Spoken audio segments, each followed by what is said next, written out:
नमस्कार साथियों, एक बार फिर से स्वागत है अपने YouTube चैनल पे।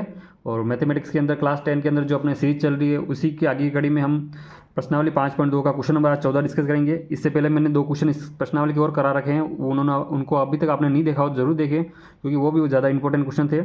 और आज अपन डिस्कस करेंगे क्वेश्चन नंबर 14, जो दे रखा है 10 और 250 के बीच के 4 गुणज ज्ञात करने हैं। इन दोनों के बीच में कितने 4 के गुणज आएंगे, वो उनकी संख्या ज्ञात करनी है। ये क्वेश्चन को मैंने लिख रखा है अलग से, वापस पढ़ लेता हूँ।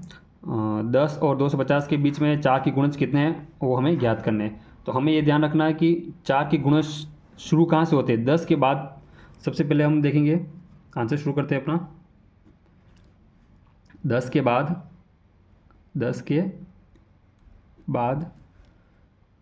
के बाद 4 का पहला गुणज कौन सा होता है? 12। ये हम सभी को पता होना चाहिए, क्योंकि 10 के बाद अगर हम गिनती शुरू करते हैं 10 से पहले नहीं लेना है, 10 के बाद से शुरू करना है। 10 के बाद सबसे पहला 4 का गुणज आता है 12। अब आगे हम बढ़ाते जाएंगे 4 के गुणज को, तो अपनी एपी बनेगी। एपी बराबर बनेगी, सबसे पहला पद है 12, फिर इसके बाद 4 और बढ़ाओ आगे तो बनेगा 16, फिर 4 बढ़ाएंगे 20, ऐसे हम बढ़ाते जाएंगे। और अंतिम पद 250 दे रखा है, तो क्या ये 4 का गुणज है क्या, ये हमें डिवाइड करके चेक करना है। तो 250 हम 4 का डिवाइड करके चेक करते हैं, 4 का गुणज एक नहीं है, नहीं जाएगा इसमें, 4 का डिवाइड नहीं जा रहा, इसका मतलब ये 4 का गुणज नहीं है। इससे जस्ट पहले वाली संख्या होगी 248, इसमें 4 का डिवाइड जाएगा, इसका मतलब हमारे एपी ये बन के तैयार हो गई है। आपको ये एपी बनाने में सबसे ज़्यादा परेशान आती है, आप समझ लो कैसे बनाते हैं। 10 के बाद का बोला है, तो 10 के बाद का 4 का पहला गुणज बनता है 12, फिर 12 है तो हमें पता है 4 का गुणज, इसका मतलब हम 4 आगे बढ़ाते जाएंगे। और अंतिम से भी वापस देखना है कि 4 का डिवाइड किस संख्या में जा रहा है। तो 250 से पहले वाला देखना है, तो 250 में 4 का नहीं गया, 249 में नहीं जाएगा, 248 में 4 का डिवाइड जाएगा, इसका मतलब अपना लास्ट पद आ गया 248। तो अब हमें क्या क्या मिल गया वो लिख लेते हैं। अपने पास ए की वैल्यू मिल गई है 12, और डी की वैल्यू भी मिल गई है, सार्वंतर कितना है 4 का गुणज बता रहा है, इसका मतलब 4 ही रहेगा वो। तो अब अपने को फाइंड करना है, और ये जो 248 दे रखा है वो अपने ए एन की वैल्यू दे रखी है 248। अब सूत्र लिख लेते हैं अपने।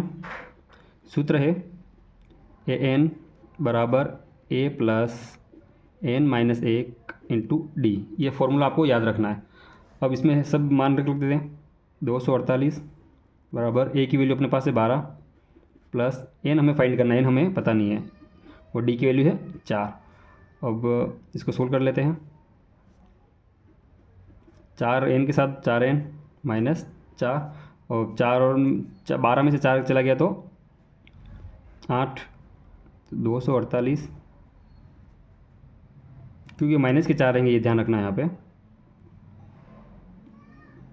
8 प्लस 4 एन, यहाँ से 4 कॉमन निकाल सकते हैं अपन,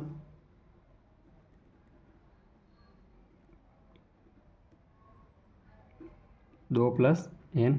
अब 4 इसमें आके डिवाइड हो जाएगा, 248 बटा 4 बराबर 2 प्लस एन।